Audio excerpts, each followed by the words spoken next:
اور تم نے جملہ بولا کہ خالق اور مخلوق کا فرق ہے، تو اس میں نے جملہ بولا تھا گویا کہ منی گاڈ انسان بن گیا، اور میں نے ساتھ جملہ بولا تھا خالق اور مخلوق کا فرق رہے گا۔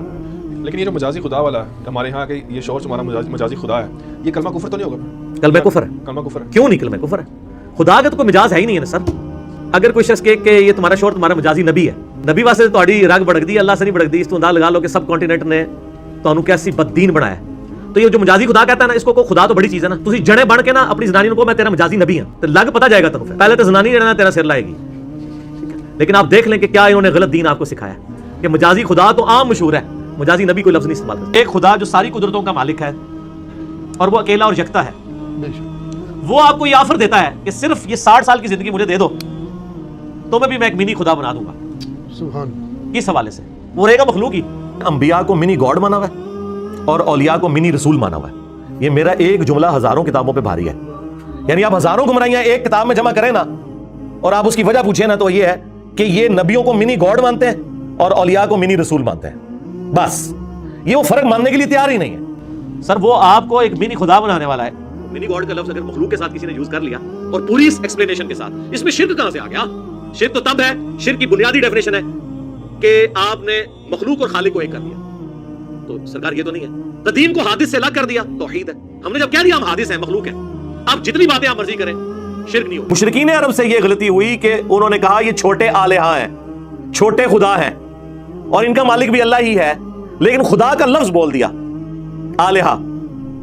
انہوں نے ان چھوٹے آلہہ سے بھی بڑا درجہ دیا ہوا ہے اپنے ان بابوں کو جو مر چکے ہوئے قبروں میں پڑے ہوئے، لیکن ان کو آلہہ نہیں کہتے، یہ کہتے نہیں جی اللہ نے بندے ہی نہیں نا جی۔ تو ایسے اللہ سے تو محبت کرنی چاہیے جس نے چند سالوں کی زندگی ہے بس ہمیشہ کے لیے آپ کو ایک مینی گاڈ بنا دیا ہے۔ گاڈ ان معنوں میں نہیں میں نے لیا تھا، میں نے کہا تھا خالق اور مخلوق کا فرق، اور جب وہ کہتا ہے خالق اور مخلوق کا فرق تو پھر گاڈ الہ کے معنوں میں نہیں لے رہا بلکہ کوالٹیز کے معنوں میں لے رہا ہے، اور یہ قرآن میں بھی موجود ہے، کیونکہ اس زمانے میں عقیدے نہیں ہوا کرتے۔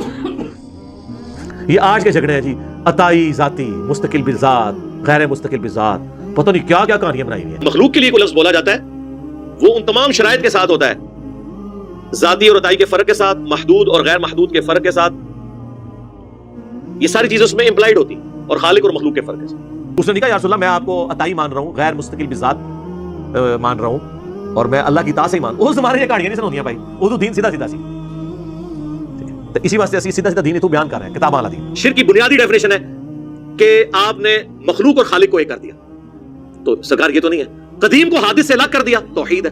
ہم نے جب کہہ دیا ہم حادث ہیں، مخلوق ہیں، اب جتنی باتیں آپ مرضی کریں، شرک نہیں ہوگا۔ اجعلتنی للہ ندا، کیا تو نے مجھے اللہ کے مقابلے پر کھڑا کر دیا؟ اب آگے سے وہ کوئی بریلوی نہیں تھا، ورنہ کہتا ہے یا رسول اللہ دیکھیں میں نے پہلے اللہ کا ذکر کیا، اس کے بعد آپ کو ذکر کیا، اور میں تو آپ کو اللہ کا بندہ مانتا ہوں، میں آپ کے ساتھ وہ والی کوالٹیز مستقل بذات نہیں مانتا، میں آپ کی کوالٹیز کو ذاتی نہیں بلکہ عطائی مانتا ہوں، اور غیر محدود نہیں محدود مانتا ہوں۔ یہی کوئی 5-6 کہانیاں نا جو رٹائی ہوئی ہیں انہوں نے، اعلیٰ حضرت بریلوی صاحب نے بھی، اور ان کے جو پوتا شاگرد ہیں مفتی احمد یار خان نعیمی، پورا شرک انہی 3-4 ٹرمنالوجیز کے اوپر کھڑا کیا ہوا ہے۔ یہ صحابی کو تو نہیں دماغ میں آیا کہ وہ یہ آگے سے بات کرے۔ مخلوق کے لیے کوئی لفظ بولا جاتا ہے وہ ان تمام شرائط کے ساتھ ہوتا ہے، ذاتی اور عطائی کے فرق کے ساتھ، محدود اور غیر محدود کے فرق کے ساتھ، یہ ساری چیزیں اس میں امپلائڈ ہوتی، اور خالق اور مخلوق کے فرق کے ساتھ۔ نعوذ باللہ وہ غیر محسوس طریقے سے نبی علیہ السلام کو ایک پیرلل میں گاڈ مانتے ہیں، اور صرف فرق کرتے ہیں جی وہ ذاتی اور عطائی کا فرق ہے، اور خالق اور مخلوق کا۔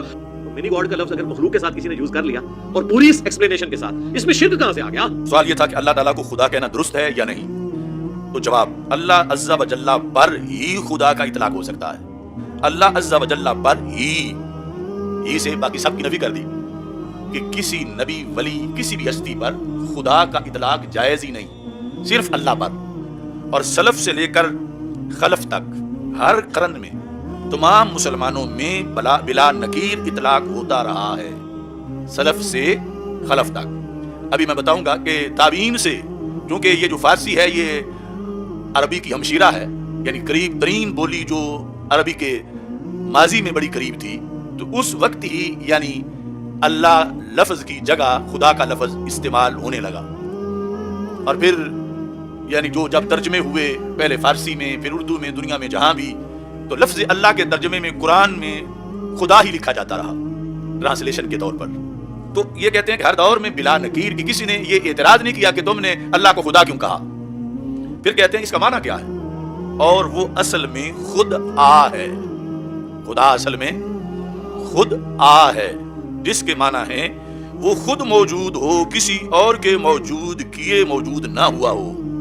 لم یلد ولم یولد، وہ خود بخود موجود ہے، کسی نے اسی کو موجود نہیں کیا اس کو، یعنی واجب الوجود جو ہم کہتے ہیں. اور وہ نہیں مگر اللہ عز و جل ہمارا سچا خدا. واللہ تعالی عالم. یہ جواب مکمل ہوا. لفظ خدا سوائے اللہ تعالیٰ کے کسی پر بولنا جائز نہیں. یہ لفظ ہے خدا جو اضافت کے بغیر ہو. اضافت کے ساتھ پھر اور کئی استعمالات ہیں، وہ اس وقت بحث نہیں. صرف لفظ خدا، یہ لفظ یہ اللہ کا ترجمہ ہے، اور اس کے وہی احکام ہیں جو اللہ تعالیٰ کے ہیں. مطلب ہے کیا احکام ہیں؟ مثلا کہ زید کو اللہ نہیں کہہ سکتے تو زید کو خدا بھی نہیں کہہ سکتے. ٹھیک ہے، وہ جو اللہ ہے وہ عربی کا لفظ ہے، اور تقریباً امت میں وہی اسم اعظم ہے، اور خدا عربی کا لفظ نہیں ہے، خدا اجمی لفظ ہے، فارسی ہے. لیکن جس طرح اللہ کے سوا کسی بندے کو اللہ کہنے والا مشرک ہے، ایسے ہی اللہ کے سوا کسی بندے کو خدا کہنے والا بھی معاذ اللہ مشرک ہے. یہ فتاوی قاضی خان ہے.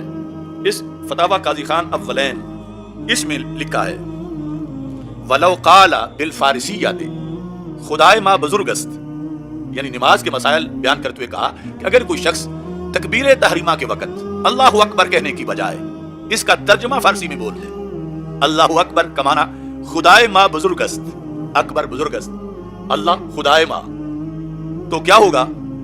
یہ بولے اوقالا، یا یہ کہے خدائے بزرگ، یا اوقالا بنام خدائے بزرگ. مطلب یہ ہے کہ اللہ کا ترجمہ خدا ہی ہے. یہ کوئی عبارت بولے خدائے ما یا خدائے بزرگ، یسیر شارعا فی الصلاۃ، اس کی نماز کا شرعن آغاز صحیح ہو جائے گا. کس کے نزدیک صحیح ہوگا؟ فی قول ابی حنیفہ، یہ امام ابو حنیفہ رحمۃ اللہ علیہ نے کہا. یعنی زمانہ ہی وہ تھا کہ جب فارسی والے مسلمان ہوئے، اور اب ایک بندہ مسلمان ہوا ہے، اس کو بھی اللہ اکبر آتا ہی نہیں ہے، تو اس کو یہ کہا گیا تو خدائے بزرگ کہہ دے.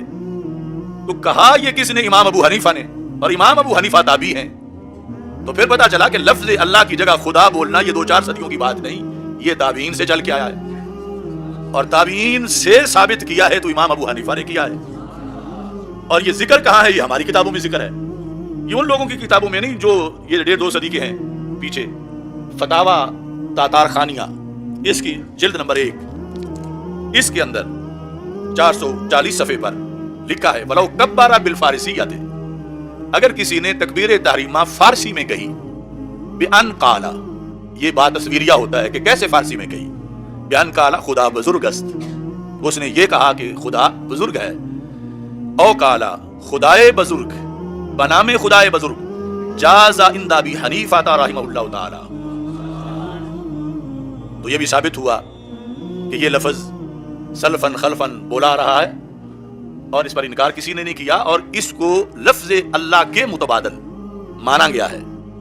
تو اس کے وہی حکم ہیں جو لفظ اللہ کے ہیں. یعنی اگر کسی نے اللہ کے سوا کسی کو اللہ کہا، یا اللہ کے سوا کسی کو خدا کہا، تو پھر یہ شرک ہوگا، کیونکہ اللہ کے سوا کسی کو اللہ کہنا، خواہ کوئی کہے میں مجازن کہہ رہا ہوں، اللہ مجازی ہوتا ہی نہیں.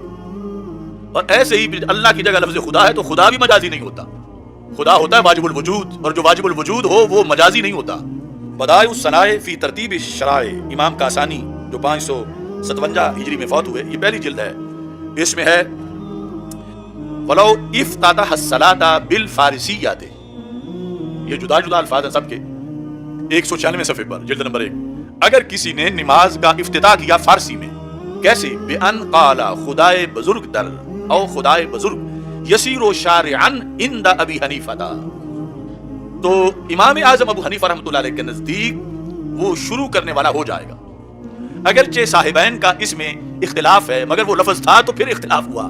کہ اختلاف اس میں نہیں کہ لفظ اللہ کا ترجمہ خدا نہیں، اختلاف جو ہے وہ اس میں ہے کہ اس سے نماز شروع ہوگی یا نہیں ہوگی، کیونکہ ان کے نزدیک یہ ہے کہ عربی میں ہی ہونی چاہیے. تو میں نے اختصار سے یہ بتا دیا کہ یہ تابعین کے زمانے کا ہے، اور ہو سکتا ہے کہ صحابہ میں بھی یہ استعمال ہوا ہو، لیکن چونکہ ہمارے تک جو امام صاحب کا قول پہنچا ہے تو اس کے اندر یعنی امام صاحب نے اپنی فقاہت اور ساری چیز کو پیش نظر رکھتے ہوئے یسیر و شارعن کا حکم لگایا، اور یہ لفظ یعنی لفظ اللہ کی جگہ استعمال ہوا نماز کی تکبیر تحریمہ کے اندر. اور جو صاحبین کا اختلاف ہے وہ بھی صرف اس صورت میں ہے کہ جب بندے کو صحیح اللہ اکبر آتا ہو، اب وہ اسی بولی میں پڑھے. جس میں قرآن نازل ہوا ہے وَإِنَّهُ مَا لَا يَصِيرُ شَارِعًا إِلَّا إِذَا كَانَ لَا يُحْسِنُ الْعَرَبِيَّةَ، اگر اسے عربی اچھی طرح نہ آتی ہو، یعنی عربی کیا یہ لفظ عربی کے اللہ اکبر، یہ وہ لفظ اللہ نہیں صحیح بول سکتا، لفظ اکبر نہیں صحیح بول سکتا. آپ پتہ ہے کہ آپ کو مثلا پشتو کا کوئی لفظ بولنا پڑے تو کتنا مشکل ہے، اور یہ ہے کہ ابھی کلمہ پڑھا اور اگر زور کا ٹائم ہے اور نماز تو لازمی ہے تو اب وہ کیسے شروع کرے؟ یہ مسئلہ تھا. اب صاحبین کا جو اختلاف ہے وہ اس میں نہیں ہے کہ یہ لفظ اللہ جو اس کا ترجمہ خدا نہیں، یعنی وہ چیز تحقیقی ہے، اس میں اختلاف نہیں. اور وہ جو اختلاف ہے وہ بھی صرف اس صورت میں ہے کہ جب عربی صحیح بول سکتا ہے تو پھر اللہ اکبر کہے، پھر وہ خدائے بزرگ یہ کیوں کہتا ہے؟ کیونکہ اصل تو اللہ اکبر ہے، یعنی یہ صرف وہ عربی ہے، عربی میں قرآن نازل ہوا، لیکن اس کی ٹرانسلیشن خدا کے اندر صاحبین کا بھی کوئی اختلاف امام اعظم ابو حنیفہ سے نہیں تھا.